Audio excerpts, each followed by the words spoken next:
오늘 함께 이야기 나눌 책은 빌레름 딜타이의 기념비적인 저작, 역사적 세계입니다. 이 책은 우리가 인간과 역사를 어떻게 이해할 수 있는지, 그 근본적인 방법에 대해 아주 깊이 파고드는 일종의 철학적 여정으로 우리를 안내합니다. 자, 이 책에 대한 분석을 19세기 지성계를 사로잡았던 바로 이 질문에서부터 시작해보려고 합니다. 우리는 자연의 법칙을 발견했듯이 인류 역사의 법칙도 발견할 수 있을까? 이 질문이야말로 딜타이가 왜 이 거대한 프로젝트를 시작하게 되었는지를 보여주는 배경이 되죠. 당시 사상가들은 자연과학처럼 인간의 역사에서도 어떤 보편적인 법칙을 찾아낼 수 있지 않을까 하는 기대감과 과연 그게 가능할까 하는 회의감 사이에서 깊이 고뇌하고 있었습니다. 그럼 첫 번째 장에서는요, 딜타이가 구체적으로 어떤 지적인 도전에 직면했는지, 그리고 스스로에게 어떤 야심찬 목표를 세웠는지 좀 더 자세히 살펴보겠습니다. 우선 그 시대적 맥락부터 짚어봐야겠죠. 19세기는 뉴턴 물리학을 필두로 한 자연과학이 정말 눈부신 성공을 거두던 시대였습니다. 자연현상을 관찰하고 실험을 통해 증명하고 거기서 보편적인 법칙을 이끌어내는 이 자연과학의 방법론이 마치 진정한 지식에 도달할 수 있는 유일한 길처럼 보였어요. 이런 분위기는 당연히 인간과 사회를 연구하는 다른 학문 분야에 엄청난 압박으로 작용했습니다. 딜타이는 자신의 작업을 칸트의 위대한 업적과 직접적으로 나란히 놓으려고 했습니다. 이 화면을 보시면 그 의도가 아주 명확하게 드러나죠. 칸트가 순수 이성 비판에서 자연에 대한 우리의 인식이 도대체 어떻게 가능한가? 라고 물으면서 자연과학의 철학적 토대를 세웠던 것처럼 딜타이는 인간의 역사적 세계에 대한 우리의 인식은 어떻게 가능한가? 라는 질문을 던진 겁니다. 말하자면 칸트가 자연 세계를 위해 했던 그 작업을 자신은 인간 세계를 위해 하겠다는 것이었죠. 이것이 바로 역사 이성 비판이라는 그의 원대한 구상이었습니다. 그래서 딜타이는 인간을 다루는 이 모든 학문들을 하나의 이름, 바로 정신과학으로 묶었습니다. 독일어로는 가이스트 위센샤프텐이라고 하는데요. 그는 역사나 법, 종교, 예술, 정치 같은 분야들이 모두 인간의 역사적, 사회적 세계라는 하나의 공통된 대상을 가지고 있다고 본 거죠. 그렇기 때문에 저 바깥의 물리적 세계를 다루는 자연과학과는 근본적으로 다른 그들 자신만의 고유한 인식의 토대가 반드시 필요하다고 주장했던 겁니다. 이제 딜타이 철학 체계의 가장 근본적인 토대, 그러니까 그의 모든 주장이 세워지는 바로 그 기반인 살아있는 체험이라는 개념을 소개해드리겠습니다. 딜타이 철학의 출발점은 바로 이 체험, 즉 비벤시아입니다. 이건 우리가 삶을 한 걸음 떨어져서 과학자처럼 관찰하고 분석하는 그런 게 아니에요. 그보다 훨씬 이전에 우리 의식 속에서 곧바로 주어지는 생생한 현실 그 자체를 의미합니다. 우리가 무언가를 느끼고 원하고 생각하는 바로 그 순간의 내면적인 흐름, 그러니까 아직 개념적으로 분석되기 이전에 날 것 그대로의 삶을 말하는 거죠. 이 인용문은 체험이 무엇인지를 정말 생생하게 보여줍니다. 우리는 의지나 저항 같은 개념을 그냥 추상적인 단어로 배우는 게 아니잖아요. 우리는 어떤 목표를 향해 나아가려는 우리 자신의 의지를 직접 느끼고 세상이나 다른 사람들의 저항을 직접 체험합니다. 이건 생각을 통해 얻어지는 간접적인 지식이 아니라 우리 존재의 일부로서 직접적으로 주어지는 현실인 거죠. 이 책에서 제시된 비유는 외부적 분석과 내면적 체험의 차이를 정말 잘 설명해 줍니다. 베토벤 아다지오의 악보를 분석하는 건 외부적이고 과학적인 접근 방식과 같아요. 화성이나 구조, 리듬 같은 것들을 객관적으로 파악할 수 있죠.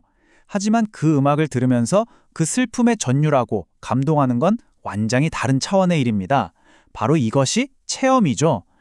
분석만으로는 절대로 얻을 수 없는 내면적이고 직접적인 알미예요. 딜타이가 정신과학을 통해 도달하고 싶었던 것이 바로 이런 종류의 이해였던 겁니다.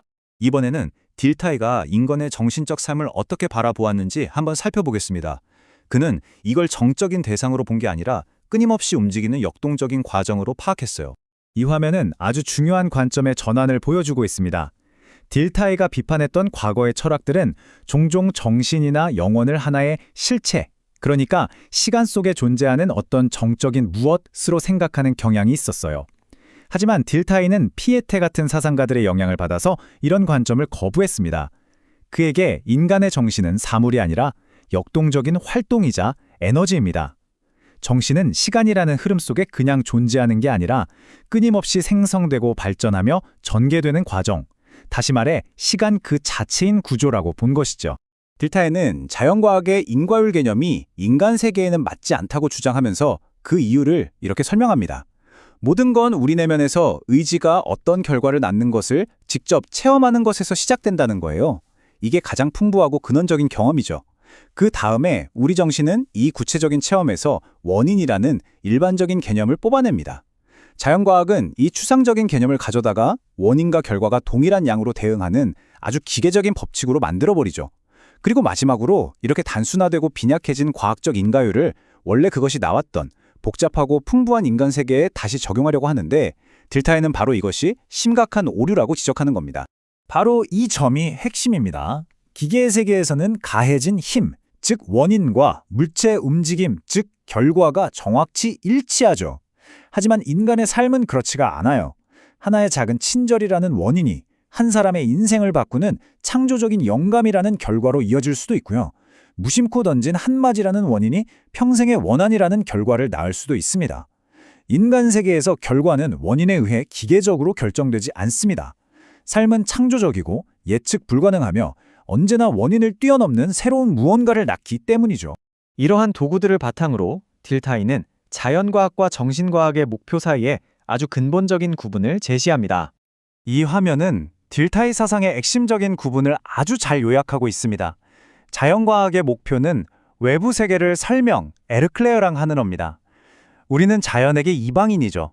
우리는 자연 밖에 서서 그것의 행동을 예측하기 위한 추상적인 법칙을 만들어냅니다. 반면에 정신과학의 목표는 내면 세계를 이해, 퍼스테현하는 겁니다. 우리는 다른 인간에게 이방인이 아니에요. 우리는 동족입니다. 공통된 인간상을 공유하기 때문에 다른 사람의 행위를 그 사람의 내면으로부터 이해할 수 있는 거죠. 이건 추상적인 법칙을 찾는 작업이 아니라 인간 삶의 표현들을 다시 체험하고 공감하고 해석하는 과정입니다. 이 인용문이 이의 본질이 무엇인지 잘 보여줍니다. 우리가 역사를 읽을 때 단순히 외부적인 사실, 그러니까 전투가 언제 일어났고 법이 언제 만들어졌는지에만 관심을 갖는 게 아니거든요. 우리를 진정으로 감동시키고 또 역사의 본질을 이루는 것은 그런 사실들을 낳은 내면의 세계입니다. 그 시대 사람들의 동기, 열정, 신념, 그들이 살아냈던 체험 말이죠. 이것이 바로 감각만으로는 파악할 수 없는 오직 살아낼 수 있는 현실인 겁니다. 자, 이제 우리는 궁극적인 지문에 도달합니다. 만약 외부적인 법칙이나 신의 계획 같은 걸 사용할 수 없다면 역사의 의미는 대체 어디에서 오는 걸까요? 딜타이가 무엇을 거부하는지부터 명확히 해야 합니다. 그는 내재주의자거든요. 즉, 해답을 삶의 외부가 아니라 내부에서 찾으려는 사람입니다. 그는 역사를 이끄는 어떤 신적인 계획, 즉 섭리주의를 거부합니다. 또 역사가 어떤 완벽한 목표를 향해 필연적으로 나아가고 있다는 19세기 특유의 진보주의적 낙관론도 거부하죠. 그에게 역사의 의미란 신이 써놓은 각본도 아니고 저 멀리 결승선에 있는 목표도 아닙니다. 이 핵심적인 용어를 이해해야 합니다. 목적론이라는 건 목적이나 목표, 텔러스에 대한 탐구입니다. 초월적 목적론은 그 목적이 신의 계획처럼 외부에서 온다고 보는 것이죠. 하지만 딜타이는 내재적 목적론을 제시합니다. 이건 목적이 우리가 향해 가는 최종 목적지가 아니라 살아가는 과정 그 자체에 내재되어 있는 속성이라는 의미입니다.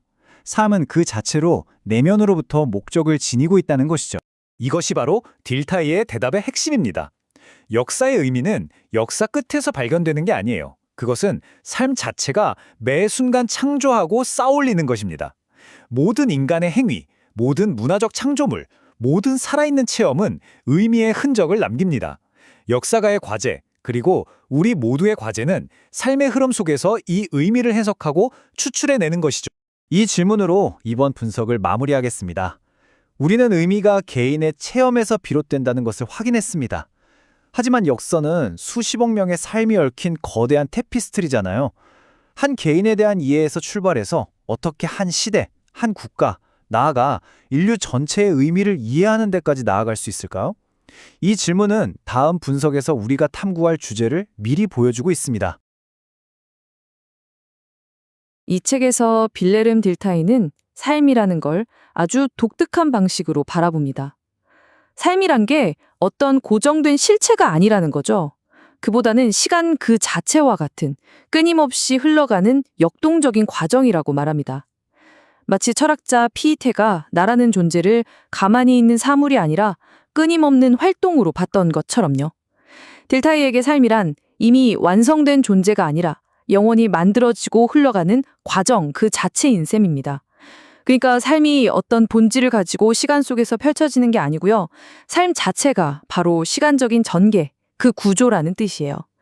그래서 우리가 삶을 이해한다는 건 결국 그 흐름의 내적인 논리, 그 과정 속에서 의미가 어떻게 생겨나고 발전해 나가는지를 파악하는 것과 같다고 할 수 있겠습니다. 자, 바로 여기서 아주 근본적인 질문이 생깁니다. 만약 내 삶이 나만의 고유한 내면의 시간적 흐름이라면 다른 사람의 삶도 당연히 그 사람만의 흐름이겠죠? 그렇다면 이 두 개의 어떻게 보면 고립된 흐름 사이에는 건널 수 없는 아주 깊은 강이 흐르고 있는 건 아닐까요? 우리는 과연 어떻게 다른 사람의 내면 세계로 혹은 수백 년 전 과거 인물의 마음속으로 들어가 볼 수 있을까요? 나의 주관적인 경험과 타인의 주관적인 경험, 이 사이의 간극을 뛰어넘어서 정말 진정한 의미의 이해라는 다리를 놓는 것이 가능할까? 이제 그 탐구가 시작됩니다. 이 거대한 질문에 답하기 위해서 우리는 딜타이의 생각을 따라 한 걸음씩 나아가 보려고 합니다. 우선 삶이란 게 도대체 뭔지, 그 내면의 흐름이 어떤 성격을 갖는지부터 깊이 들여다볼 거고요. 그 다음엔 이 내면의 흐름이 어떻게 바깥으로 표현되고 그걸 통해서 이해라는 다리가 놓이는지 그 과정을 살펴볼 겁니다. 그리고 이 이해를 좀 더 엄밀한 학문의 기술로 만드는 해석학의 역사와 원리를 알아보고 더 나아가서 음악과 역사를 다시 체험한다는 게 어떤 깊은 의미를 갖는지 구체적인 예를 통해 확인해 보겠습니다. 마지막으로는 이 이해의 범위를 개인을 넘어서서 민족이나 시대 같은 더 큰 정신의 세계로까지 확장해 볼 생각입니다. 첫 번째 이야기, 바로 삶, 즉 내면의 흐름에 대한 이야기입니다. 딜타이가 삶이라고 말할 때 그건 자연과학이 연구 대상으로 삼는 외부 세계의 물리적인 현상과는 완전히 다른 거예요. 밖에서 관찰하고 측정하는 그런 대상이 아니라 오직 우리 각자의 내면에서 직접적으로 느껴지고 체험되는 살아있는 현실, 바로 그것 자체를 말합니다. 딜타이는 바로 이 내면의 현실을 탐구하기 위해서 새로운 철학적인 토대를 만들고 싶었던 거죠. 딜타이 철학에서 가장 중요하고 근본적인 개념이 바로 이 비벤시아, 우리말로는 생생한 체험이라고 할 수 있습니다. 이건 우리가 의식적으로 분석하거나 생각하기 이전에 가장 원초적이고 직접적인 경험의 흐름 전체를 가리키는 말이에요. 예를 들면 이런 거죠.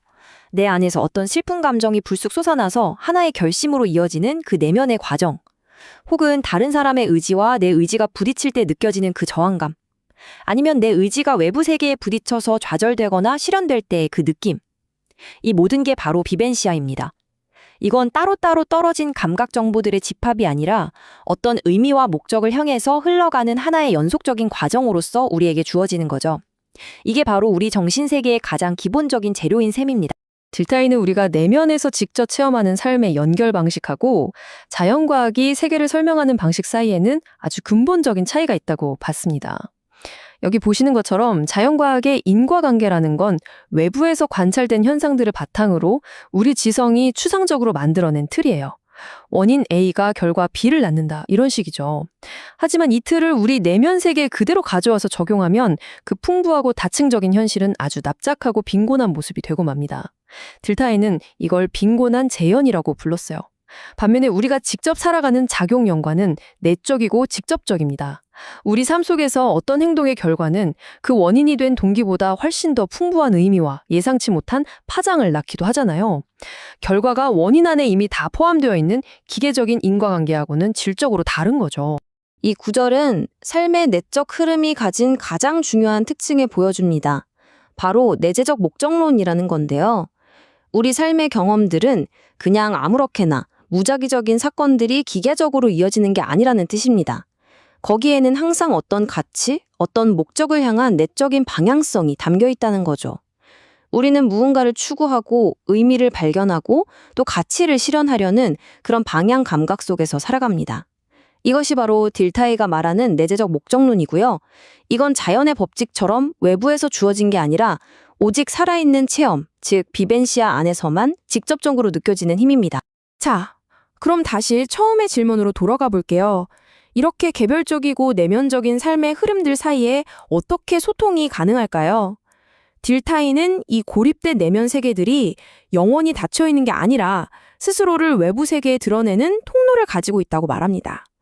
이제 우리는 그 통로가 무엇인지, 그리고 그걸 통해서 어떻게 이해라는 기적과도 같은 다리가 놓이게 되는지 그 과정을 한번 따라가 보겠습니다.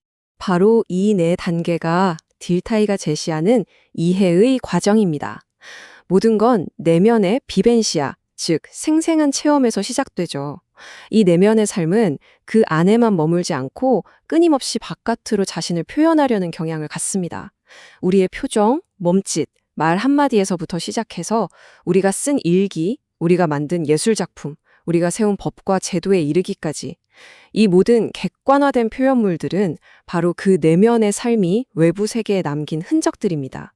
그리고 마지막 단계에서 우리는 이 객관화된 흔적들을 단서 삼아서 그것을 만들어낸 원래의 주관적인 내면 세계로 거슬러 올라가는, 말하자면 역방향의 여정을 시작하는 겁니다. 이것이 바로 이해의 다리가 놓이는 방식이죠. 딜타이는 바로 이 역방향의 과정을 이해라고 불렀습니다. 그리고 이것을 자연과학의 설명과 아주 날카롭게 대립시켰어요. 자연과학이 어떤 현상을 보편적인 법칙 아래에 넣어서 그 원인을 밝힘으로써 설명하려고 한다면 역사학이나 법학, 예술비평 같은 정신과학은 어떤 표현물에 담긴 고유하고 개별적인 내적 의미를 파악함으로써 대상을 이해하고자 합니다. 따라서 이해는 단순히 공감이나 감정이입을 넘어서는 개념이고요. 인간 정신의 모든 산물을 다루는 학문, 즉 정신과학만의 고유하고 핵심적인 방법론이 되는 겁니다. 그렇다면 이런 이해는 도대체 무엇을 근거로 가능한 걸까요? 내가 다른 사람의 표정을 보고 기쁨을 읽어낼 수 있는 건 무엇 때문일까요? 딜타이는 그 기반이 바로 우리 모두가 공유하는 인간 본성의 공동체상, 독일어로는 게마인잠카이트에 있다고 말합니다.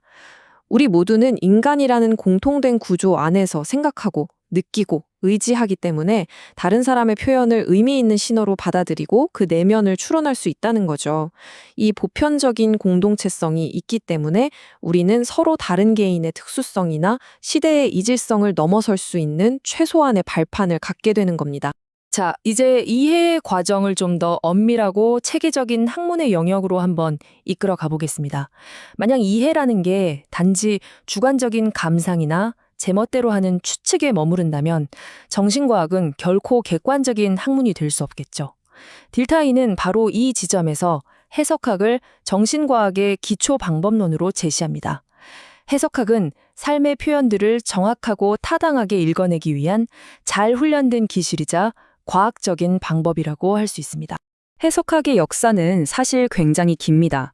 고대 그리스까지 거슬러 올라가는데요. 당시 스토아 학파는 신화의 문자적 의미 너머에 숨겨진 철학적 진리를 찾으려고 했고 이걸 알레고리적 해석이라고 하죠. 반면에 페르가몬 학파는 텍스트 자체의 문법적 의미에 충실해야 한다고 주장했습니다. 이게 문자적 해석이고요. 이 대립은 기독교 신학으로 이어져서 성서의 역사적, 문법적 의미를 중시했던 안티오키아 학파와 다층적인 영적 의미를 탐구했던 오리게네스의 해석학으로 발전했습니다. 그러다가 결정적인 전환점이 찾아오는데요. 바로 16세기 종교개혁가 플라키오스입니다. 그는 해석이 개인의 영감에 의존하는 게 아니라 명확한 규칙들을 따르면 누구나 보편타당한 의미에 도달할 수 있는 기술적인 과정이라는 걸 최초로 체계화했습니다.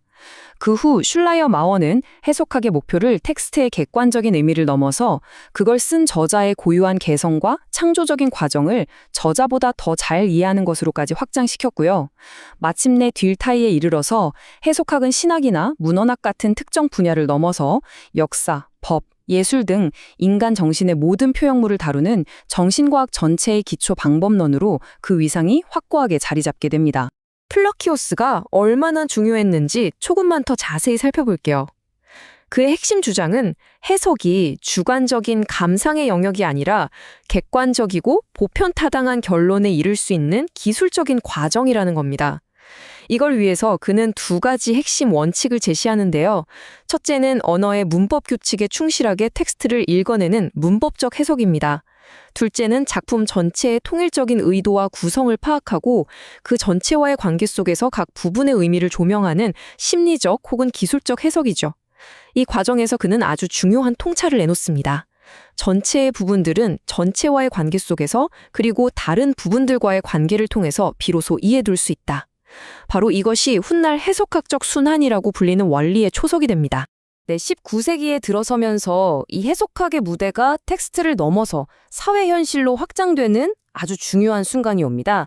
바로 독일 역사학파의 등장이죠. 사빈이나 야콥 그림 같은 학자들은 법이나 언어, 신화, 관습 같은 것들을 이성적으로 설계하거나 임의적인 계약으로 만들어진 산물이 아니라고 봤어요. 그보다는 한 민족의 고유한 정신, 즉 민족 정신이 오랜 세월에 걸쳐 유기적으로 표현된 결과물이라고 생각한 겁니다. 예를 들어 법이라는 건 어떤 천재적인 입법자가 뚝딱 만들어내는 게 아니라 민족의 삶과 관습 속에서 마치 언어처럼 자연스럽게 성장하는 것이라고 본 거죠. 그들은 텍스트를 해석하던 방법을 사회 현상에 그대로 적용해서 그 배후에 있는 민족의 정신을 읽어내려고 했던 겁니다. 이 문장은 역사학파가 이룬 혁명적인 전환의 핵심을 정확히 요약해줍니다. 이로써 정신과학은 18세기 계몽주의처럼 시공간을 초월한 추상적이고 보편적인 인간 본성을 탐구하는 학문에서 벗어나게 된 거죠. 대신 각 민족과 문화라는 구체적이고 역사적인 현실을 그 자체로 존중하고 그 현실에 표현된 고유한 내면의 정신을 해석하는 과학으로 다시 태어나게 된 겁니다. 정신과학의 토대가 추상적인 이성에서 구체적인 역사로 옮겨온 아주 중요한 순간이었습니다. 자, 이제 우리는 이해라는 여정의 가장 높은 곳, 그 정점으로 나아가려고 합니다. 그것은 표현물의 의미를 머리로 파악하는 것을 넘어서서 그 표현물 뒤에 있는 생생한 경험 자체를 내 내면 안에서 상상력을 통해 다시 살아보는 단계입니다. 딜타이는 이것이야말로 이해가 도달할 수 있는 가장 높은 형태라고 보았습니다. 이 궁극의 이해 방식을 딜타이는 레비벤시아, 우리말로는 재체험이라고 불렀습니다. 이건 단순히 의미를 분석하는 지적인 활동과는 차원이 다른 이야기예요. 보통의 이해가 표현물이라는 결과에서 출발해서 그 원인인 내면 세계로 거슬러 올라가는 작업이라면 이 재체험은 원래의 경험이 흘러갔던 바로 그 시간적인 방향을 따라서 그 내면의 흐름을 상상력으로 통해 내 안에서 다시 만들어보는 적극적인 과정입니다. 이를 통해서 우리는 문자 그대로 과거의 정신 속으로 들어가서 그들의 눈으로 세계를 보고 그들의 심장으로 느끼는 경험에 한 걸음 더 가까이 다가갈 수 있게 되는 거죠. 이 재체험이라는 개념은 우리에게 아주 깊은 실존적인 의미를 던져줍니다. 우리 각자의 삶은 사실 무한한 인간적인 가능성 중에 단 하나의 길을 선택한 결과잖아요. 우리는 한 번의 인생에서 모든 것을 다 경험할 수는 없습니다. 하지만 이 재체험을 통해서 우리는 우리 자신의 삶이 미처 담지 못했던 다른 수많은 삶의 가능성들을 상상적으로나마 경험해 볼 수 있게 됩니다. 다른 사람의 삶을 과거의 역사를 재체험하면서 우리는 자신의 실존적인 한계를 넘어서 인간성의 더 넓고 깊은 영역으로 나아갈 수 있는 문을 열게 되는 것입니다. 딜타이가 제시하는 마르틴 루터의 예는 이 재체험의 개념을 아주 생생하게 보여줍니다. 오늘날처럼 세속화된 시대를 살아가는 평범한 현대인이 신 앞에서 벌거벗은 채 구원을 갈망했던 루터의 그 폭발적인 종교적 체험을 직접 하기란 거의 불가능에 가깝겠죠. 하지만 우리는 그가 남긴 수많은 삶의 표현물들, 예를 들어 편지나 저작, 동시대 사람들의 증언, 종교 재판 기록 같은 것들을 깊이 파고들 수 있습니다. 이 파편들을 종합해서 그의 내면 세계의 구조를 재구성하고 그 역사적 맥락 속에 우리 자신을 위치시켜 볼 때 우리는 비로소 그 폭발적인 힘을 상상적으로 재구성하고 내면으로부터 다시 살아볼 수 있게 되는 겁니다. 이것이 바로 역사가가 하는 일의 본질이라고 할 수 있겠죠. 딜타이는 재체험의 가장 순수하고 완벽한 예로 음악을 듭니다. 특히 가사가 없는 기악곡이요. 언어나 조형 예술은 언제나 외부 세계에 어떤 대상을 재현하지만 음악은 그 자체로 내면 세계의 역동성, 즉 시간적인 흐름의 순수한 형태를 직접적으로 표현합니다. 우리가 베토벤의 비장한 아다지오를 들을 때 우리는 베토벤이라는 한 개인의 슬픔에 동정하는 것을 넘어서게 됩니다. 슬픔이라는 내면적 과정 자체의 구조, 그 감정에 고조되었다가 가라앉고 긴장했다가 이완되는 그 흐름 자체를 직접 재체험하는 거죠. 음악은 내면적 삶의 시간적인 움직임을 그 어떤 매체보다도 직접적으로 우리에게 전달하는 매체인 셈입니다. 이 책에 등장하는 바흐 칸타타의 예를 보면 더 구체적으로 와닿습니다. 이 곡은 구원을 갈망하며 떨고 있는 영혼과 그를 위로하는 구원자의 대화를 음악으로 그리고 있는데요. 여기 표를 한번 보시죠. 영혼의 파트는 불안정하고 빠른 리듬, 급격하게 도약하는 높은 음정, 화려하지만 초조한 기교인 콜로라투라를 통해서 내면의 불안과 갈망, 인간적인 고뇌를 정말 생생하게 표현합니다. 반면에 구원자의 파트는 깊고 울림 있는 차분한 소리, 순차적으로 부드럽게 이어지는 가까운 음정, 그리고 느리고 안정적인 진행을 통해서 신적인 평온함과 흔들리지 않는 안정감을 나타내죠. 이렇게 구체적인 음악적 장치들이 또렷하게 대비되는 두 주체의 내적 상태를 직접적으로 그려내고 우리는 이걸 들으면서 각 주체의 내면을 소리의 흐름 속에서 생생하게 다시 체험하게 되는 겁니다. 자, 이제 우리의 논의는 개인의 내면을 이해하는 것을 넘어서 역사를 형성하는 더 거대한 단위, 즉 민족이나 시대와 같은 집단적 주체들을 이해하는 문제로까지 확장됩니다. 딜타이에 따르면 이해의 대상은 한 사람의 개인에게만 국한되지 않아요. 왜냐하면 역사 속에는 개인을 넘어서는 거대한 정신적인 실체들이 존재하기 때문입니다. 딜타이는 이 거대한 정신적 실체를 설명하기 위해서 헤겔의 객관정신이라는 개념을 가져와서 비판적으로 사용합니다. 법, 도덕, 언어, 예술, 국가 같은 사회 제도들은 단순히 개인의 외부에 존재하면서 우리를 억압하는 힘이 아니라는 거죠. 이것들은 수많은 세대에 걸친 공동의 삶과 의지가 시간이 흐르면서 구체화되고 객관화된 결과물입니다. 마치 수많은 산호초가 모여서 거대한 암초를 이루는 것처럼 무수한 개인들의 삶의 표현들이 쌓이고 굳어져서 우리 모두가 공유하는 정신적 세계를 형성한 것. 그것이 바로 객관정신이라는 겁니다. 그렇다면 한 민족이나 한 시대는 어떻게 하나의 통일된 전체로서 이해될 수 있을까요? 딜타이는 이걸 여러 체계들의 상호작용으로 설명합니다. 한 시대의 경제, 법, 종교, 예술, 철학 같은 각 영역은 따로따로 존재하는 게 아니라 서로 영향을 주고받으면서 하나의 공통된 성격, 즉 일치성 또는 친화성을 만들어낸다는 거죠. 이 친화성은 어느 한 체계가 다른 모든 체계를 결정하기 때문에 생기는 게 아닙니다. 오히려 모든 체계들이 그 시대의 밑바닥에 흐르는 공통된 정신적 원천, 즉 시대 정신에서 함께 솟아나오기 때문에 가능한 것이죠.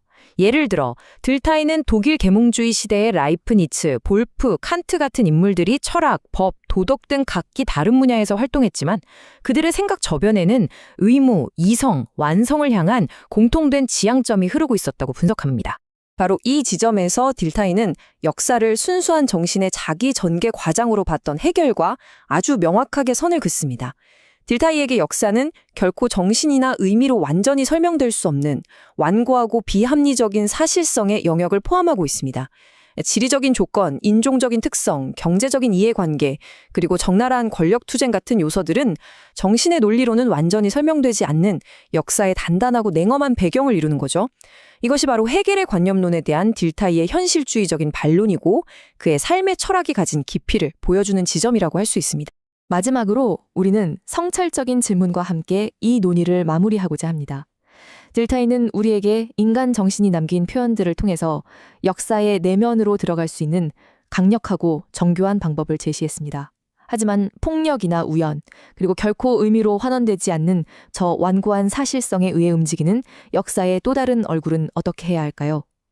이해라는 다리는 과연 어디까지 뻗어나갈 수 있으며 그 다리가 닿지 않는 영역은 우리에게 무엇을 말해주는 걸까요? 이 질문은 딜타이 해석학의 위대한 성취와 동시에 그 안에 담긴 한계를 보여주면서 우리에게 인간과 역사 이해의 복잡성에 대해 더 깊이 생각해 볼 것을 요청하고 있습니다. 지금 우리가 함께 살펴보고 있는 이 책은 역사란 과연 무엇이고 우리는 그것을 어떻게 이해해야 하는가라는 아주 근본적인 질문에 답을 찾아가는 여정입니다. 지금 보시는 이 구절이 바로 그 탐구의 핵심을 잘 보여주는데요.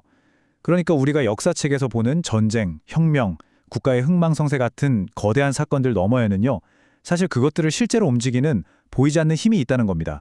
그리고 그 힘은 어떤 통계 수치나 연표로는 절대로 포착할 수가 없고요. 오직 살아있는 인간의 내면에서 직접 체험될 때만 느낄 수 있는 그런 역동적인 힘이라는 거죠. 네, 지난 시간에는 우리 각자의 삶, 그 한 개인의 삶이라는 작은 우주를 들여다봤습니다. 그 안에서 과거의 경험과 현재의 느낌, 또 미래에 대한 기대가 어떻게 하나의 의미 있는 이야기로 짜이는지를 함께 살펴봤죠. 자, 이제는 그 시선을 좀 더 넓은 거시적인 세계로 옮겨볼 때입니다. 수없이 많은 개인의 삶이라는 이 강물들이 도대체 어떻게 서로 만나고 또 뒤섞여서 우리가 역사라고 부르는 저 거대한 바다를 만들어내는지 그 장대한 건축의 과정을 지금부터 한 단계씩 차근차근 따라가 보려고 합니다. 모든 건축이 그렇듯이 가장 중요한 건 역시 기초공사겠죠. 그렇다면 말이죠. 이 역사라는 거대한 건축물의 기초는 과연 무엇일까요? 서로 다른 시대, 다른 공간을 살아가는 이 수많은 개인들이 도대체 어떻게 하나의 역사를 공유하고 서로를 이해하면서 공동의 문화를 만들어낼 수 있는 걸까요? 그들을 하나로 묶어주는 그 근본적인 토대, 바로 거기서부터 오늘 이야기를 시작해 보겠습니다. 이 책은 그 해답을 공동성, 독일어 원어로는 게마인잠카이트라고 하는 개념에서 찾고 있습니다. 이건 단순히 여러 사람이 한 장소에 모여있는 그런 물리적인 상태를 말하는 게 아닙니다. 훨씬 더 깊은 차원의 이야기예요. 뭐냐면 우리 인간들 사이에는요, 태생적으로 서로를 이해하고 공감할 수 있게 만드는 어떤 근본적인 동질성이 존재한다는 뜻입니다. 마치 우리 모두가 같은 주파수 대역을 수신할 수 있는 라디오를 하나씩 가지고 태어난 것과 같다고나 할까요? 바로 이 보이지 않는 연결고리 덕분에 우리는 수백 년 전 사람이 쓴 글을 읽고 눈물을 흘릴 수도 있고 지구 반대편에서 만들어진 음악을 들으면서 깊은 감동을 느낄 수도 있는 것이죠. 이 공동성이야말로 역사를 세우는 첫 번째 주춧돌이라고 할 수 있습니다. 이 공동성은 눈에 보이지는 않지만 사회를 하나로 묶는 아주 강력한 접착제 같은 역할을 합니다. 우선 시간과 공간을 뛰어넘어서 서로를 이해할 수 있는 문을 열어주고요. 그리고 이걸 바탕으로 무엇이 옳고 그른지, 무엇이 아름답고 추한지에 대한 가치 판단에서 놀라울 정도의 일치를 만들어내죠. 이런 공동의 가치 판단이 오랜 시간에 걸쳐 쌓이고 쌓이면 글자로 쓰이지 않은 법, 즉 관습법이 되고요. 우리 행동의 기준이 되는 공유된 도덕으로 자리를 잡게 됩니다. 심지어는 예술가들이 사용하는 특정한 기법이나 양식이 발전하는 것조차도 아름다움에 대한 이런 암묵적인 합의 위에서 가능한 일입니다. 결국 이 모든 것들이 우리가 하나의 공동체, 하나의 사회, 그리고 하나의 역사를 이루며 살아갈 수 있게 하는 근간이 되는 겁니다. 자, 그렇다면 이 거대한 공동의 흐름 속에서 한 개인은 어떤 의미를 가질까요? 이 책에서는 개인을 마치 도시의 교차로 같다고 설명합니다. 개인은 결코 혼자 뚝 떨어진 섬 같은 존재가 아니라는 거죠. 오히려 한 개인의 내면을 들여다보면 그가 속한 시대와 사회의 수많은 길이 거기서 교차하고 있다는 걸 알 수 있습니다. 우리가 쓰는 언어, 우리가 따르는 법, 우리가 느끼는 도덕, 우리가 즐기는 예술, 이 모든 공유된 목격과 가치의 흐름들이 바로 나라는 이 교차로에서 만나고 또 합쳐지는 역동적인 공간인 셈입니다. 이제 공동성이라는 단단한 기초가 다져졌습니다. 그 위로 두 종류의 거대한 구조물이 세워지기 시작하는데요. 이 책은 이걸 문화체계와 외부 조직이라는 이름으로 구분해서 설명합니다. 이 두 기둥이 바로 우리가 경험하는 역사적 세계를 이루는 핵심적인 골격이라고 보시면 됩니다. 여기서 아주 흥미로운 구분이 나옵니다. 먼저 문화체계를 한번 보죠. 이건 예술, 종교, 과학, 법처럼 그 활동 자체가 목적인 영역들을 말합니다. 우리가 예술을 하는 이유는 아름다움을 실현하기 위해서고 과학을 하는 이유는 진리를 탐구하기 위해서죠. 즉, 그 안에 있는 내재적인 가치를 실현하는 게 목적이고 발전 과정도 각 분야가 가진 고유한 논리와 법칙을 따릅니다. 반면에 외부 조직은 좀 다릅니다. 국가나 기업, 여러 협회들처럼 다른 목적을 이루기 위한 도구에 가깝습니다. 그 자체의 목적보다는 외부의 필요에 따라서 움직이죠. 그 바탕에는 현실 세계를 통제하고 조직하려는 어떤 권력 의지가 깔려 있고요.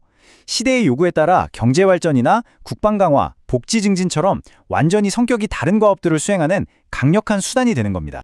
지금 보시는 이 문장이 바로 외부 조직의 도구적인 성격을 아주 명확하게 보여줍니다. 국가는 예를 들어서 오직 진리 탐구라는 하나의 가치만을 위해서 존재하는 게 아니죠. 국가는 마치 잘 만들어진 하나의 기계처럼 시대 상황에 따라서 국방, 경제, 교육, 복지 등 서로 아무 관련 없어 보이는 이질적인 과업들을 동시에 수행하기 위해서 동원됩니다. 이처럼 외부 조직은 명확하게 도구적인 성격을 가진다는 것, 이게 문화체계와의 근본적인 차이점이라고 할 수 있습니다. 자, 그렇다면 이론적으로 이렇게 구분된 문화체계와 외부 조직이 실제 역사 속에서는 어떻게 서로 얽혀 있을까요? 이 책은 로마의 역사가 타키투스가 기록으로 남긴 고대 게르만 사회를 통해서 그 생생한 상호작용의 모습을 우리에게 보여줍니다. 이걸 보면 두 구조가 어떻게 서로 영향을 주고받으면서 한 사회에 독특한 모습을 만들어내는지 우리가 직접 목격할 수 있습니다. 고대 게르만 사회의 가장 큰 특징은요, 삶의 모든 영역이 따로따로 놀지 않고 놀라울 정도로 강하게 연결되어 있었다는 점입니다. 예를 한번 들어볼게요. 그들의 삶을 지배했던 전사적 정신이라는 문화적 특징은 용맹한 영웅들의 이야기를 노래하는 서사시를 탄생시켰습니다. 그런데 그 서사시는 거기서 그치지 않고 다시 젊은이들의 가슴에 불을 지펴서 전사적 정신을 더욱더 강하게 만드는 역할을 했죠. 이런 정신은 종교 영역으로까지 뻗어나갑니다. 전쟁에서 잡은 포로를 신에게 제물로 바치는 풍습으로 이어졌고요. 자연스럽게 여러 신들 중에서도 전쟁의 신의 위상이 가장 중요해졌습니다. 그리고 이렇게 높아진 신의 위상은 다시 부족 전체의 호전적인 사고방식을 정당화하고 강화하는 아주 강력한 순환 구조를 만들어냈던 겁니다. 자, 여기서 우리는 한 걸음 더 깊이 들어가 볼 필요가 있습니다. 게르만 사회에서 보였던 이 놀라운 일치성, 이게 단순히 여러 영역이 서로 영향을 주고받은 결과이기만 할까요? 이 책은 그 근원에 말로는 다 설명할 수 없는 공통의 깊이가 존재한다고 말합니다. 그러니까 전쟁 방식이나 법, 신화, 예술이 모두 하나의 결을 보여주는 건 그 민족의 가장 근원적인 삶의 방식, 그 깊은 곳에서부터 흘러나오는 어떤 힘이 각 영역에 고스란히 스며들어 있기 때문이라는 통찰인 거죠. 이것이 바로 한 민족의 정신적인 정체성을 형성하는 원천이라고 할 수 있겠습니다. 이렇게 한 민족 안에서 문화 체계와 외부 조직들이 공통의 깊이를 바탕으로 서로 긴밀하게 상호작용하면서 하나의 뚜렷한 성격을 드러낼 때 우리는 드디어 시대정신이라는 개념과 마주하게 됩니다. 시대정신, 독일어로는 차이트가이스트라고 하는데요. 말 그대로 한 시대가 공유하는 지배적인 정신적 경향이나 분위기를 뜻합니다. 어떤 특정 시기에 예술, 철학, 정치, 사회제도 같은 삶의 모든 영역에 공통적으로 스며들어 있는 특유의 성격 같은 거죠. 마치 한 사람에게 그 사람만의 고유한 인격이 있듯이 한 시대에도 그 시대를 규정하는 고유한 정신, 말하자면 그 시대의 영혼 같은 것이 있다는 이야기입니다. 이 책은 이렇게 통일된 시대 정신의 가장 대표적인 사례로 18세기 독일 계몽주의를 이야기합니다. 철학자 라이프니츠가 이성적인 세계관의 기초를 놓았고요. 볼프는 그 사상을 아주 명료하게 체계화해서 대학과 대중에게 널리 퍼뜨렸습니다. 그리고 레싱은 문학과 종교 비평이라는 영역에서 이성의 횃불을 높이 들었고, 마침내 칸트가 이 모든 흐름을 비판적으로 종합하면서 계몽주의라는 거대한 지적 건축물을 완성했죠. 이 사람들은 각자 다른 분야에서 활동했지만 그들의 사상 밑바닥에는 하나의 공통된 시대정신이 아주 강력하게 흐르고 있었습니다. 그렇다면 독일 계몽주의 시대정신의 구체적인 내용은 무엇이었을까요? 그 핵심에는 이성의 힘으로 삶의 모든 영역을 합리적인 질서 아래에 두려는 아주 강렬한 열망이 있었습니다. 그들은 인간이 이성을 통해서 스스로 완전성에 도달하는 것을 일종의 도덕적인 의무라고까지 생각했어요. 여기서 정말 중요한 점은 이 의무가 어떤 외부의 신이나 군주가 우리에게 부과한 게 아니라는 사실입니다. 그들은 이 의무가 우리 인간의 이성 안에 이미 내재된 자연스러운 법칙, 즉 우리 자신의 본성을 따르는 것이라고 굳게 믿었습니다. 이처럼 이성을 통해 스스로를 완성해야 한다는 생각이 당시 사회 전반을 지배하는 시대정신이었던 거죠. 그런데 이런 독특한 시대정신이 그냥 하늘에서 뚝 떨어진 건 아니겠죠. 모든 정신은 그것이 뿌리내릴 수 있는 물질적이고 사회적인 토양을 필요로 하거든요. 당시 독일의 독특한 정치적 상황이 계몽주의가 자라나기에는 더없이 좋은 환경을 제공했습니다. 과연 정치 구조가 어떻게 특정 시대정신의 산파 역할을 할 수 있었는지 한번 들여다보겠습니다. 그 당시 독일은 지금처럼 하나의 통일된 국가가 아니라 수많은 소규모 국가들로 나뉘어 있었습니다. 군사력이나 경제력으로 경쟁하기 어려웠던 이 작은 국가들은 문화 발전을 통해서 자신들의 정체성과 위신을 높이려고 했어요.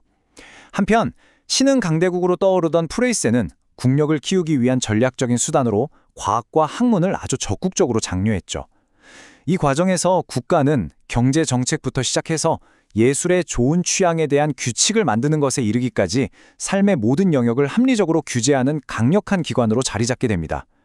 또 당시 독일의 대학과 공동체를 통해서 새로운 사상이 아주 활발하게 순환되던 사회 구조 역시 이 계몽주의 정신이 독일 전역으로 빠르게 퍼져나가는 데 결정적인 역할을 했습니다.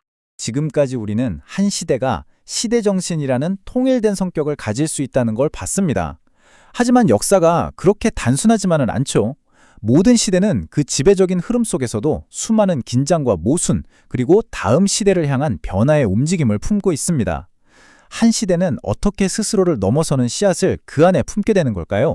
자, 여기서 우리는 다시 한번 아주 근본적인 질문과 마주하게 됩니다. 과연 어떤 시대가 완벽하게 하나의 정신으로 통일될 수 있을까요? 그 시대는 정말 조화로운 교향곡 같을까요? 아니면 온갖 불협화음이 뒤섞인 복잡한 음악 같을까요? 이 질문에 대해서 이 책은 아주 통찰력 있는 답변을 내놓습니다. 한 시대의 지배적인 경향에 반대하는 목소리조차도 사실은 그 시대의 토양 위에서 자라난다는 겁니다. 즉, 반대하는 사람들 역시 그 시대가 던지는 질문에 답하고 있는 것이고 그 시대의 생각의 틀 안에서 비판을 제기하고 있다는 의미죠. 마치 부모님에게 강하게 반항하는 자녀가 결국은 그 가족의 언어와 가치관에서 완전히 자유로울 수 없는 것처럼요. 시대에 대한 반대조차도 결국은 그 시대의 일부라는 이야기입니다. 이성의 시대라고 불렸던 독일 계몽주의 시대에도 이런 반대와 긴장의 흐름들은 분명히 존재했습니다. 차가운 이성보다는 뜨거운 개인의 신앙 체험을 강조했던 경건주의 운동이 있었고요. 이건 바흐의 깊고 내면적인 종교음악과 정신적으로 맥을 같이 합니다. 또 계몽주의의 합리적인 개혁에 맞서서 낡은 제국의 질서와 전통적인 특권을 지키려고 했던 전통주의자들도 있었죠. 그리고 가장 흥미로운 건 바로 슈트룸 운트 드랑 운동입니다. 이 운동은 계몽주의의 틀 안에서 시작되었지만 이성보다는 천재의 주체할 수 없는 감정과 독창성을 찬양하면서 결국 낭만주의라는 다음 시대의 문을 활짝 열게 됩니다. 심지어는요, 지배적인 흐름 그 자체 안에도 역설적으로 변화의 씨앗이 담겨 있습니다. 보편적이고 영원한 규칙을 찾으려 했던 계몽주의의 열망을 한번 생각해 보세요. 그 열망은 그들이 가장 완벽한 모델이라고 생각했던 과거의 어떤 시대로 눈을 돌리게 만들었습니다. 빈켈만에게는 그게 고대 그리스 예술이었고 제물러에게는 초기 기독교의 순수한 신앙이었죠. 바로 그 과거에 대한 깊은 역사적 연구로 이어지게 된 겁니다. 보편적인 것을 찾으려다가 오히려 역사적인 특수성의 다채로운 세계로 들어가게 된 셈이죠. 이처럼 한 시대는 그 자체의 논리를 끝까지 밀고 나감으로써 스스로 다음 시대로 넘어갈 문을 열게 되는 것입니다. 개인의 내면적인 삶에서 시작해서 공동성, 문화체계와 외부 조직, 그리고 시대 정신을 거쳐서 우리는 마침내 역사세계라는 거대한 건축물의 최종적인 모습에 도달하게 됩니다. 이 책은 그것을 객관화된 삶의 세계라고 부릅니다. 이 개념을 조금 더 깊이 이해하기 위해서 잠시 해결 철학에 나오는 객관정신이라는 개념을 참고하면 도움이 됩니다. 해겔은 인간의 정신이 단순히 개인의 머릿속에 있는 주관적인 생각에만 머무르는 게 아니라 외부 세계의 구체적인 형태로 실현될 때 비로소 완전해진다고 봤습니다. 그렇게 정신이 스스로를 드러낸 객관적인 형태가 바로 가족이나 사회, 그리고 국가와 같은 제도들이라는 거죠. 즉, 눈에 보이지 않는 정신이 눈에 보이는 현실 세계로 나타난 것이라고 할 수 있습니다. 이 책은 해겔의 아이디어를 바탕으로 삼으면서도 자신만의 독창적인 개념을 만들어냅니다. 여기서 객관화된 삶의 세계란 바로 지금까지 우리가 이야기한 모든 것들의 총합입니다. 우리가 태어나면서부터 배우는 언어, 우리가 따르는 법과 도덕, 우리가 감상하는 예술작품, 그리고 우리가 속해 있는 국가와 사회 제도들, 이 모든 문화체계와 외부 조직들은 과거 수많은 사람들의 내면적인 삶과 체험이 바깥으로 표현되고 오랜 시간에 걸쳐 쌓이고 굳어져서 만들어진 객관화된 형태들입니다. 우리는 바로 이 거대한 객관적 세계 속에서 태어나고 그것의 영향을 받으면서 또 그것을 조금씩 변화시키며 살아가는 거죠. 이것이 바로 역사가 우리에게 남긴 유산이자 우리가 역사를 탐구할 때 마주하는 구체적인 현실 그 자체인 겁니다. 자, 오늘 우리가 함께 따라온 역사 세계의 건축 과정을 한번 정리해 보겠습니다. 모든 것은 살아 숨쉬는 개인의 삶의 체험에서 시작됩니다. 이 체험들이 모여서 서로를 이해할 수 있는 공동성이라는 기반을 만들고 그 위에 문화체계와 외부 조직이라는 두 개의 거대한 기둥이 세워집니다. 이 구조물들이 서로 영향을 주고받으면서 한 시대를 특징짓는 시대정신을 만들어내고요. 이 모든 과정이 쌓이고 겹쳐져서 마침내 우리가 발딛고 살아가는 객관적 역사 세계가 창조되는 것입니다. 지금까지 우리는 역사가 어떻게 거대한 구조를 이루고 있는지 그 뼈대를 하나하나 자세히 살펴보았습니다. 마치 아주 잘 지어진 건물의 정교한 설계도를 함께 들여다본 것과 같았죠. 하지만 여기서 가장 근본적이고 또 가장 어려운 질문이 남습니다. 우리를 둘러싸고 있는 이 거대하고 객관적인 역사 세계, 그 안에 담긴 과거 인간들의 수많은 삶과 그 의미를 우리는 과연 어떻게 제대로 이해할 수 있을까요? 단순히 사실들을 나열하는 것을 넘어서 그 깊은 의미의 세계로 들어갈 방법은 과연 무엇일까요? 이 중요한 질문에 대한 답은 다음 시간에 계속해서 탐구해 보도록 하겠습니다. 우리는 과거를 어떻게 이해할 수 있을까요? 이 질문에 답하기 위해 빌헬름 딜타이가 깊이 파고들었던 역사 사상의 계보를 따라가 보려고 합니다.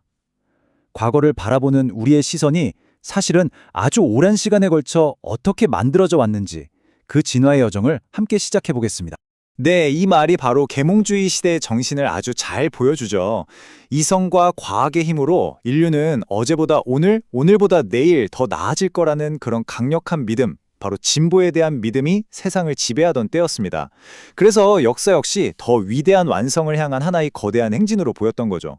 하지만 이 진보라는 개념, 과연 그렇게 단순한 걸까요? 훗날 딜타이는 바로 이 지점에서 아주 중요한 질문을 던지게 됩니다. 자, 딜타이의 그 위대한 질문에 다가가기 위해서 우리는 시간의 강을 한번 거슬러 올라가 볼 거예요. 먼저 고대와 중세 사람들이 역사를 어떻게 바라봤는지에서 시작해서 세상을 이성의 빛으로 밝히려 했던 계몽주의를 지나고요. 또 그 빛에 저항했던 사람들의 목소리를 들어볼 겁니다. 그리고 예술 속에서 새로운 통찰을 발견한 뒤에 마침내 이 모든 것을 이해하려는 기술, 바로 해석학이 어떻게 탄생했는지 그 여정을 따라가 보겠습니다. 자, 그럼 가장 처음으로 돌아가 보죠. 고대 그리스인들과 그 이후 기독교 사상가들은 역사를 어떤 눈으로 바라봤을까요? 그 목적과 구조를 어떻게 생각했는지부터 한번 살펴보겠습니다.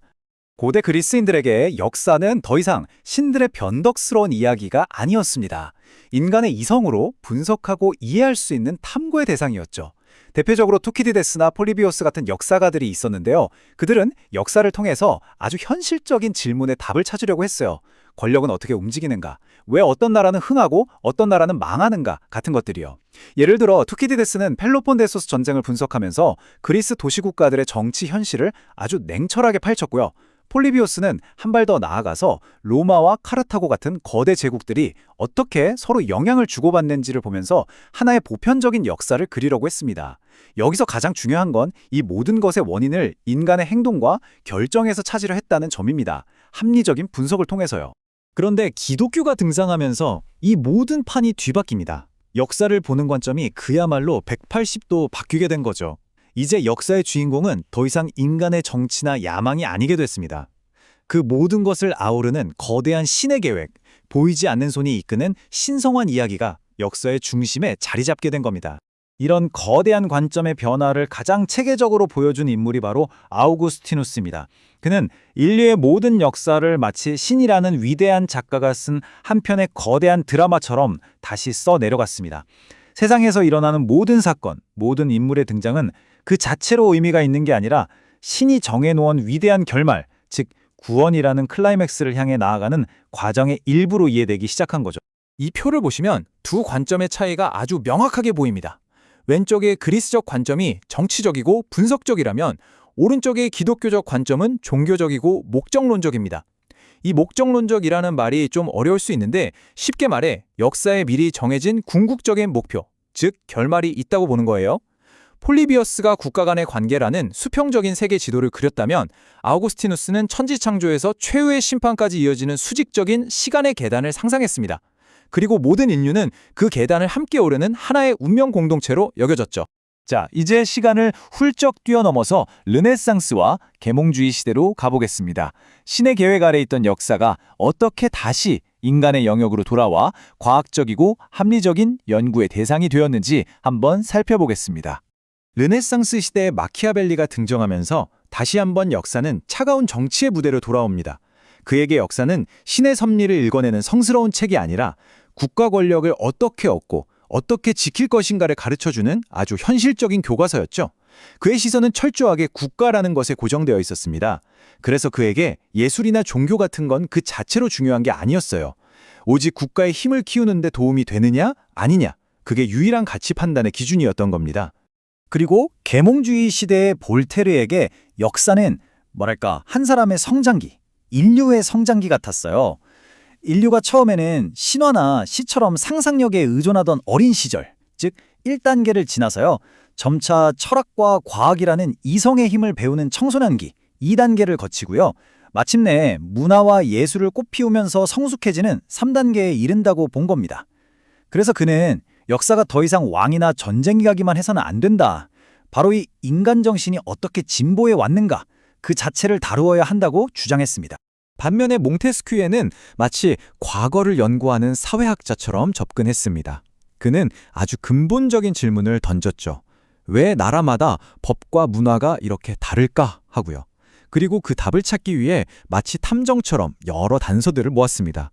예를 들면 추운 기후는 사람들을 더 근면하게 만들고, 이건 특정 경제 구조를 낳고, 이게 또 결국 그 나라의 법이나 관습에까지 영향을 미친다고 본 거예요. 이처럼 기후, 경제, 사회, 정치 같은 모든 요소들이 복잡하게 얽히고 설켜서 한 민족만이 가진 고유한 총체적인 정신을 만들어낸다고 주장했습니다. 자, 그런데 여기서 정말 재미있는 반전이 일어납니다. 이성이라는 하나의 잣대로 모든 것을 재단하려 했던 계몽주의의 방식에 대한 강력한 반발이 특히 독일을 중심으로 터져나오기 시작합니다. 모든 사회에 적용되는 보편적인 정답이 있다는 계몽주의의 생각에 반기를 드는 목소리들이었죠. 그들은 마치 공장에서 똑같은 물건을 찍어내듯이 보편적인 법칙을 들이대는 것은 각 공동체가 가진 고유한 생명력과 역사를 짓밟는 폭력이라고 생각했습니다. 한 민족을 진정으로 이해하려면 외부의 잣대를 들이댈 게 아니라 그들 안에서 자라난 독특하고 자연스러운 발전 과정을 존중해야 한다고 주장한 겁니다. 그 대표적인 인물이 바로 유스투스 모저입니다. 볼테르 같은 계몽주의 사상가들은 이말 법으로는 지고 바로 연말 법으로는 이기는 이런 상황을 보면 이게 뭐야? 말도 안 돼. 비합리적이잖아. 라고 했을 거예요. 하지만 모저는 정반대로 생각했습니다. 바로 그 다름이야말로 각 공동체가 살아있다는 건강함의 증거라고 본 거죠.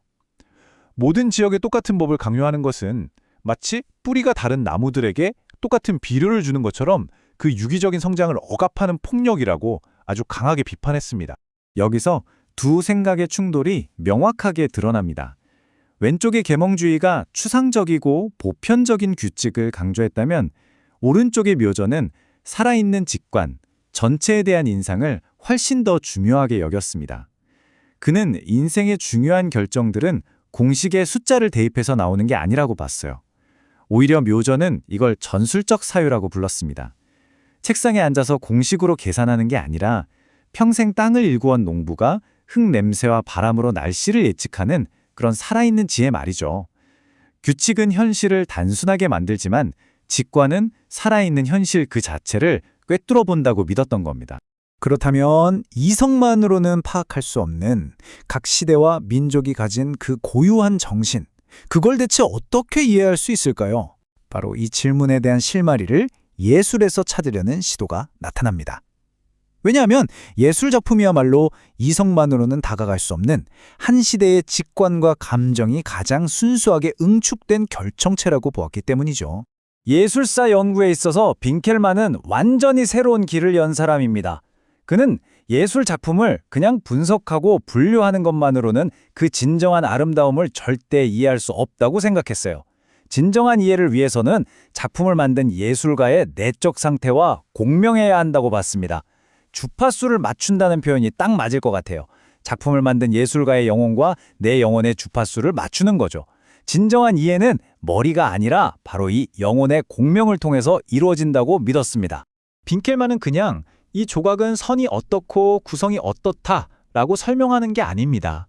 그는 독자들이 마치 그 아폴론상 앞에 직접 서서 그 어떤 힘의 긴장도 없는 고요하고 비물질적인 아름다움을 직접 느끼도록, 그 평온한 움직임을 체험하도록 언어로 이끌고 있는 겁니다. 그가 보기에 이런 직관적인 이해가 가능한 이유는 그 위대한 예술 작품이 담고 있는 이상적인 아름다움이 우리 영혼 안에도 씨앗처럼 잠재되어 있기 때문입니다. 내 안에 그 아름다움의 씨앗이 있기 때문에 작품을 봤을 때 그 씨앗이 깨어나 공명하고 작품 전체를 직관적으로 파악한 뒤에야 각각의 세부적인 부분들을 이해하게 된다고 본 것이죠. 그리고 빈킬만은 그리스 예술의 역사를 마치 한 생명체 일대기처럼 그렸습니다. 단순히 작품들을 시간 순서대로 나열한 게 아니에요.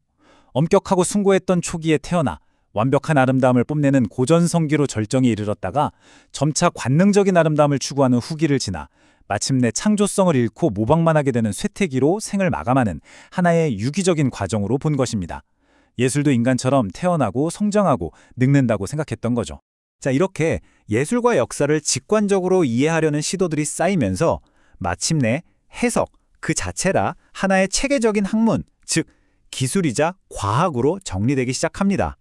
해석학이 던지는 질문은 아주 근본적입니다. 수백, 수천 년 전 사람이 쓴 글을 다른 문화와 다른 언어를 가진 오늘날의 우리가 어떻게 왜곡 없이 제대로 이해할 수 있을까?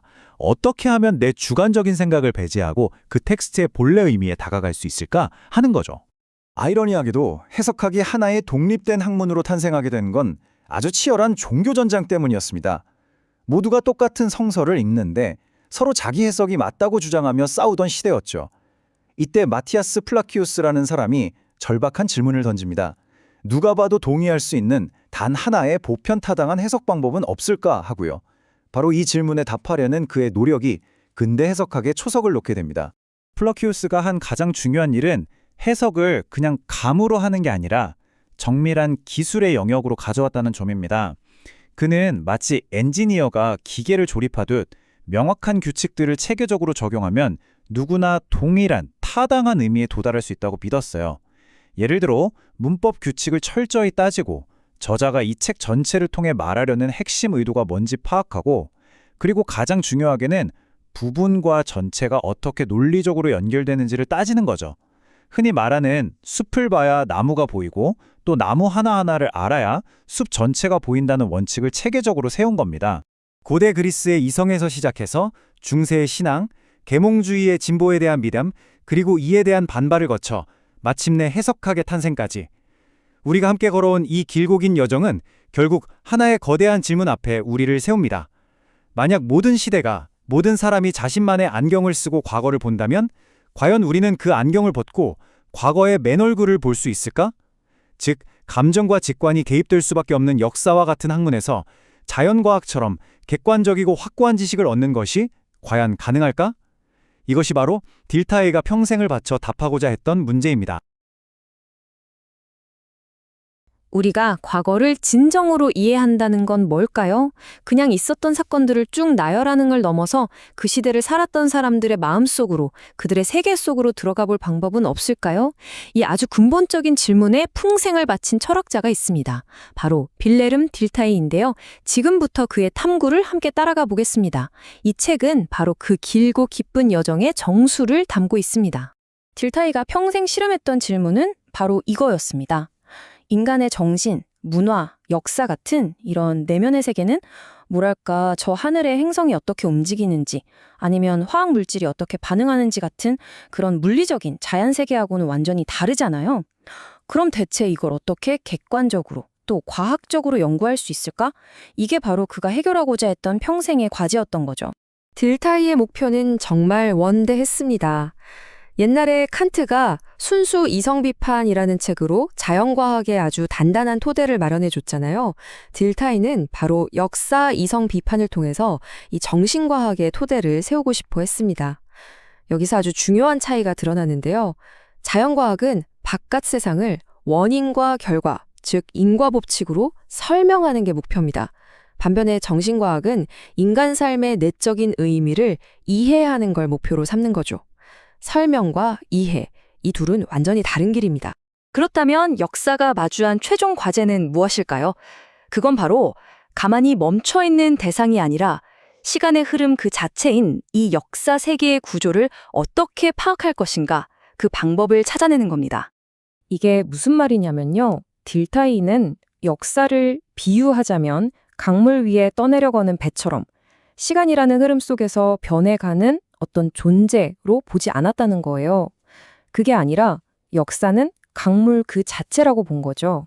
그러니까 역사라는 존재의 본질은 그 발전 과정 그 자체에 있다는 뜻입니다. 마치 철학자 피테가 인간의 정신을 가만히 있는 물건이 아니라 역동적인 활동으로 봤던 것처럼요. 들타이에게 역사란 끊임없이 시간 속에서 스스로를 펼쳐 보이는 살아있는 구조 그 자체였던 겁니다. 자, 그러면 이 모든 이해는 대체 어디서부터 시작되는 걸까요? 바로 체험, 독일어로는 비벤시아에서 시작됩니다. 이건 그냥 바깥에 있는 대상을 관찰하는 것과는 차원이 완전히 달라요. 우리가 삶을 살면서 직접 느끼고 겪는 그 날 것 그대로의 내면 경험, 그 자체를 말하는 겁니다.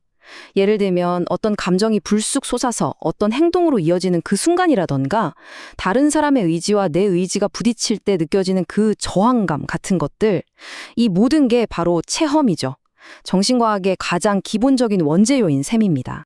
자, 체험이 정신과학의 원재료라면 딜타이는 그 체험이 남겨놓은 여러 표현물들, 예를 들어 글이나 예술작품 같은 것들을 해석할 도구가 필요했겠죠? 그는 그 도구를 아주 오래된 해석의 기술, 바로 해석학에서 찾아냅니다. 해석학, 말이 조금 어렵게 들릴 수 있는데 한마디로 하면 훈련된 이해의 기술이라고 할 수 있어요. 책이나 예술 작품처럼 겉으로 드러난 표현에서 출발해서 그걸 만들어낸 근원적인 내면의 삶으로 거슬러 올라가는 방법론이죠. 즉, 겉을 통해서 그 속에 담긴 의미를 읽어내는 기술이라고 생각하시면 쉽습니다. 이 이해의 기술은 사실 아주 긴 역사를 가지고 있어요. 시작은 고대 그리스의 스토아 학파가 신화 속에 숨겨진 철학적 의미를 찾으려고 했던 것에서부터 출발했고요.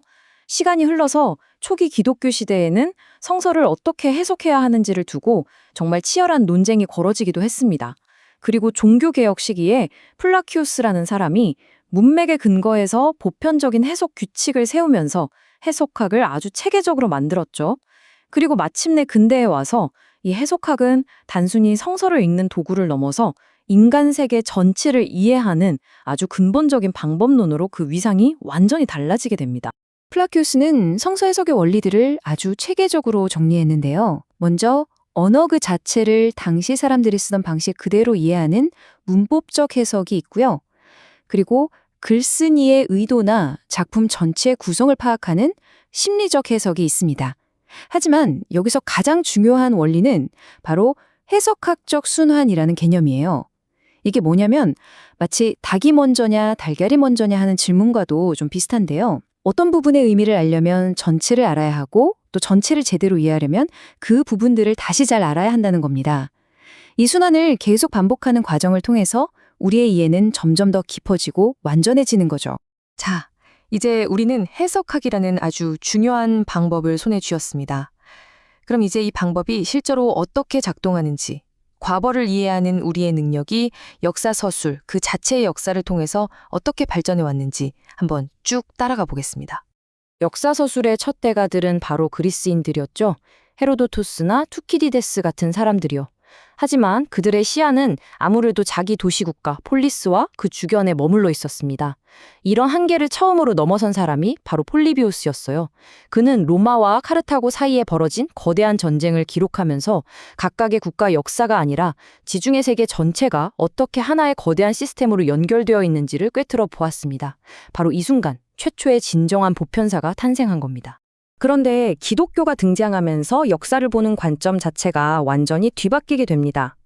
이제 역사는 더 이상 인간들 사이의 상호작용이 아니라 신의 거대한 계획이 펼쳐지는 하나의 무대가 된 거예요. 인류 전체가 하나의 종교적인 목표를 향해서 나아가는 장대한 이야기로 바뀐 거죠.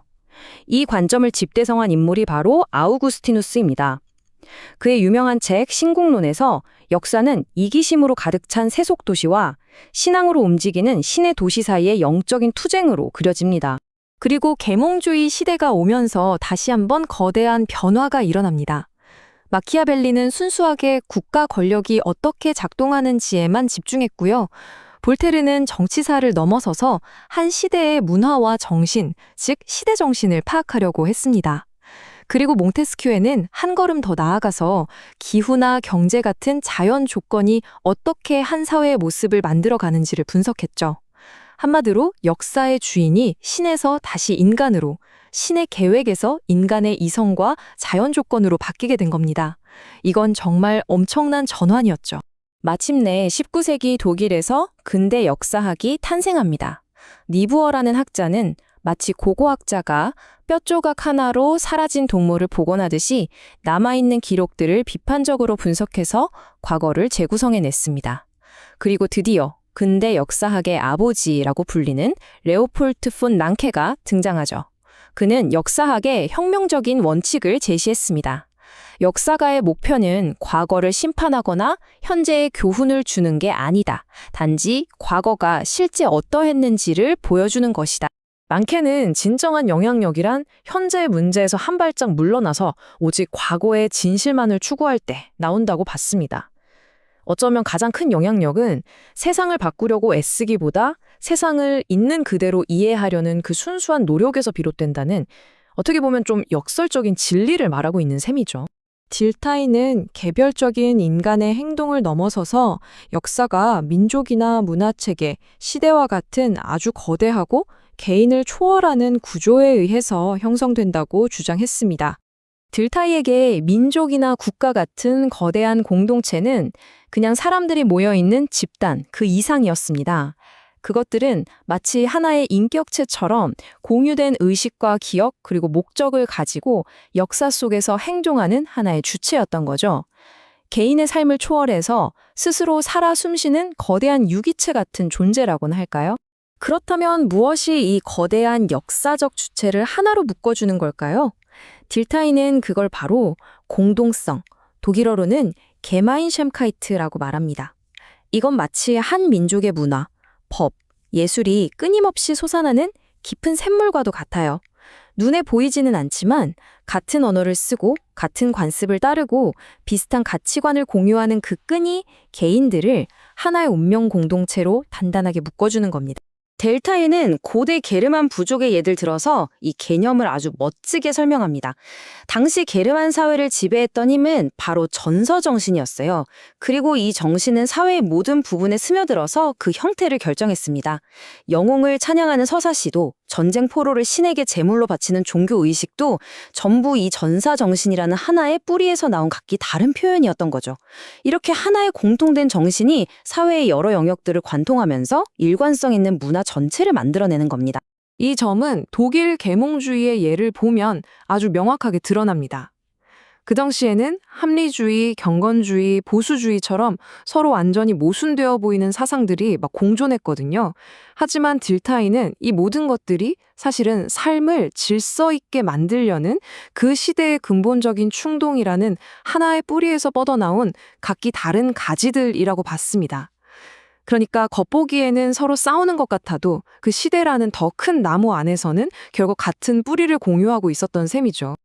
자, 이제 우리는 이 모든 역사적 탐구의 궁극적인 목적지에 거의 다다랐습니다. 대체 우리는 왜 이렇게 과거를 이해하려고 노력해야 하는 걸까요? 이게 우리에게 무슨 의미가 있을까요? 딜타이에 따르면 이해의 최종 목표는 바로 재체험, 즉 레비벤시아입니다. 이건 그냥 정보를 아는 것과는 완전히 다른 차원이에요. 역사 기록을 통해서 다른 사람의 삶을 내 안에서 다시 구성하고 그 삶을 간접적으로나마 다시 한번 살아보는 겁니다. 우리 각자는 자신이 속한 시대와 문화 그리고 개인적인 경험의 한계 안에 갇혀서 살아가잖아요. 그런데 역사 연구는 바로 이러한 한계를 뛰어넘게 해주는 방법이라는 겁니다. 다른 시대에 다른 사람들의 삶을 이해함으로써 우리는 우리 자신의 현실에는 존재하지 않는 무한한 가능성의 세계로 들어갈 수 있게 되는 거죠. 딜타이는 여기서 아주 솔직하면서도 강력한 개인적인 예를 듭니다. 근대인인 자기 자신에게는 종교개혁가 마르틴 루터를 불태웠던 그 맹렬한 종교적 열정 같은 건 자기 삶 속에서는 결코 경험할 수 없는 가능성 밖의 일이라고 고백하는 거죠. 하지만 그는 루터의 세계에 깊이 몰입함으로써, 즉 그의 편지나 저술, 당시의 신학 논쟁과 문화적 배경 같은 것들을 깊이 연구함으로써 루터의 내면에서 일어났던 그 과정을 재구성할 수 있다고 말합니다. 그리고 바로 그걸 통해서 자신의 삶에서는 결코 만들어낼 수 없는 그 강력한 영적인 힘을 다시 살아볼 수 있게 된다는 겁니다. 이것이 바로 재체험이 가진 놀라운 힘입니다. 바로 이겁니다. 딜타이에게 역사의 궁극적인 의미는 죽은 사실들을 쌓아 올리는 게 아니라 우리 자신의 삶을 근본적으로 확장하는 경험이었던 거죠. 역사를 통해서 우리는 단 한 번뿐인 이 삶 속에서 수많은 다른 삶들을 살아볼 수 있고, 그럼으로써 우리 존재의 잠재력을 무한히 넓혀갈 수 있게 되는 겁니다. 결국 딜타이는 우리에게 이런 질문을 던지는 것 같습니다. 타인을 이해하려는 그 끝없는 탐구는 결국 우리 자신 안에 잠들어 있는 무한한 가능성을 이해하려는 탐구와 결코 분리될 수 없는 것이 아니겠냐고요. 역사의 거울에 비친 다른 사람의 모습 속에서 우리는 어쩌면 가장 깊은 우리 자신의 모습을 발견하게 될지도 모릅니다.